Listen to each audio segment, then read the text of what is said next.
Can you please introduce yourself and tell us where you live? My name is Alexa Teya Di Masuhid. I live at Barangay Tuburan, Katipunan, Zamboanga del Norte. How long have you been experiencing flooding in your area? Naka-experience ko mga 8 years na gid.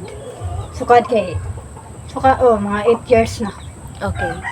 Can you describe what happened during the highest flood you experienced? Kato is kanang galisod na migpasaka sa amo ang sa mga gamit. Wala na may kabalo ahaming evacuate kay ang kanang taas sa kayang tubig, may lisod na may lakaw and na nabisi mi kay agipod sa among baboy. Wala may kabalo namo siya ibotang. Wala may then dayon sa kanang during atapod nga time is galisod gid mi ayo kay wala gyud mi ka prepared ato, wala kung kumpiyansa ra kay mi nga dili day mo mo taas ang tubig ato mo pinakahaya sa mga magisod mi na mo ibata mo dayon dili enough ang among gipasakan og gamit namo kay napton gyud siya og baha. What items or properties were lost or damaged because of the flood? Ato ay gato amo ang flood control barriers and katong mga sinilas na wala nga dalagit siya sa baha, dili katong mga sanina na pod na nga anod pod siya, pero mostly dili gud siya nga gatong kanang mga butang jud nga importante nga nawa sa mga dili ra gid kaayo, wala ra gid minasan nga damage na mga What is your message to the authorities or to the public? Sa ako lang is dapat mga ingana bitaw mga natural disaster no, dapat seryoso mo dapat prepared mo kaysa sa mga tawon.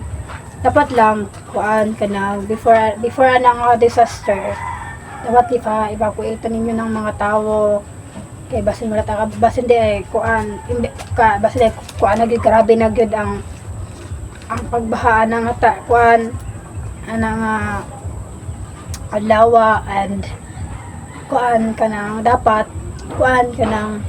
naamoy supply nga last jud siya og pila ka adlaw sa depende sa inyong quota, dapat namo supply ana kay kay napabiyay ubang tao nga dili prepared, wala yun sila madala tanan during sa pagbaha. How did this affect your daily life and work or school?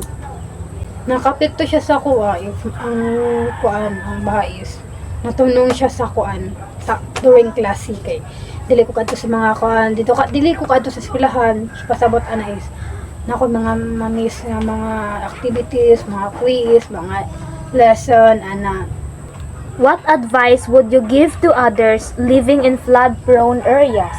Ang ako ra yung maka-advise is dapat prepare na gid mo na before na mahitabo, dapat prepared na mo or dili ba kung severe gyud ang ay kanabang inig tigbaha sa inyo kay grabe gyud kanang madayong mag-evacuation center dito na gyud mo pero dapat pagdala mo og kanang mga emergency bag.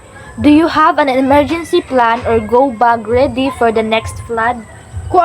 Yes, naami sa pagkakaroon naami sa dinha si mama mo toy ga ato kay gibot kanya gatong mga importanteng mga papeles like mga dilata, mga easy to eat nga mga